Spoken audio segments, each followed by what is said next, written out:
Taste the Daily. Sivaganga மாவட்டம் பூவந்தையில் தைப்பொங்கல் பண்டிகையை முன்னிட்டு இயற்கை வண்ணம் மற்றும் திடத்தன்மை கொண்ட பானைகளை பாரம்பரிய கைவினைத் திறமையோடு உற்பத்தி செய்யும் பணி நடைபெற்று வருகிறது. எந்த ஒரு வேதிப்பொருளும் கலக்காமல் தயாரிக்கப்படும் தங்களின் பொங்கல் பானை உற்பத்தியை ஊக்குவிக்க ஸ்டாலின் அரசு எந்த ஒரு வசதியும் ஏற்படுத்தி தரவில்லை என பூவந்தி மண்பாண்ட தொழிலாளர்கள் குற்றம் சாட்டுகின்றனர்.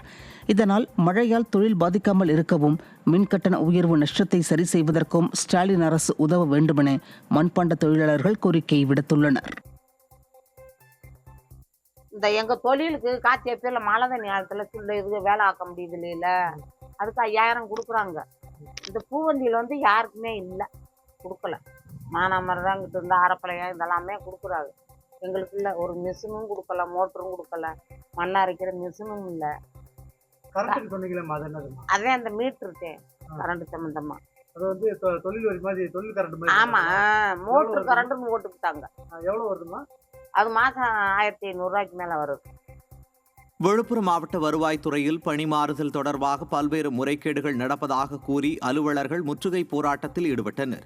பெண் பணியாளர்களை கேட்காத இடங்களுக்கு பணியமர்த்துவது, பழிவாங்கும் நோக்கோடு பல்வேறு நிலை பணியாளர்களை வேண்டுமென்றே மாற்றுவது உள்ளிட்ட முறைகேடுகளை கண்டித்து வட்டாட்சியர்கள், துணை வட்டாட்சியர்கள், உதவியாளர்கள் என பல்வேறு நிலை பணியாளர்கள் மாவட்ட வருவாய் அலுவலகத்தை முற்றுகையிட்டு தர்ணா போராட்டத்தில் ஈடுபட்டதால் பரபரப்பு ஏற்பட்டது.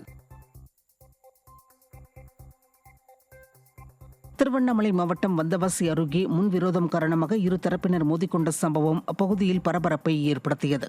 வந்தவாசி அடுத்த கொரக்கோட்டை கிராமத்தில் எதிரெதிர் வீட்டில் வசித்து வரும் ஏழுமலை மற்றும் பழனி இருவருக்கும் இடையே முன்விரோதம் இருந்த நிலையில் ஏழுமலையின் வீட்டு வாசலில் இருந்த சைக்கிளின் மீது பழனியின் சரக்கு வாகனம் மோதியதில் இரு தரப்பினருக்கும் இடையே மோதல் ஏற்பட்டது. இதில் ஒருவரையொருவர் இரும்பு கம்பி கட்டையால் தாக்கிக் கொண்ட வீடியோ இணையத்தில் வெளியாகி பரபரப்பை ஏற்படுத்தியுள்ளது.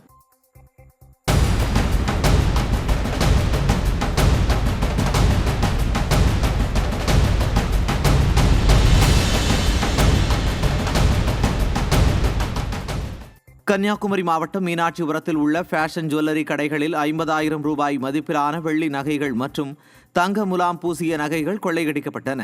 அம்மாசி மடம் தெரு காமினி ஃபேஷன் ஜுவல்லரியின் பூட்டை உடைத்த கொள்ளையர்கள் அங்கிருக்கும் வெள்ளி கொலுசுகளை கொள்ளையடித்தனர். அத்துடன் அருகாமையில் உள்ள ஷோரூம் கண்ணாடியையும் உடைத்து உள்ளே புகுந்து தங்க நகை என நினைத்து கோல்டு கவரின் நகைகளை எடுத்துச் சென்றனர். சிசிடிவி காட்சிகளை ஆய்வு செய்ததில் 2 இளைஞர்கள் முகமூடி அணிந்து கொள்ளை சம்பவத்தில் ஈடுபடுவது உறுதியாகியுள்ளது. ஸ்டாலின் ஆட்சியில் போதை, பாலியல் அத்துமீறலை தொடர்ந்து கொள்ளை சம்பவமும் நடப்பது பொதுமக்களை மிரட்சியடைய வைத்துள்ளது.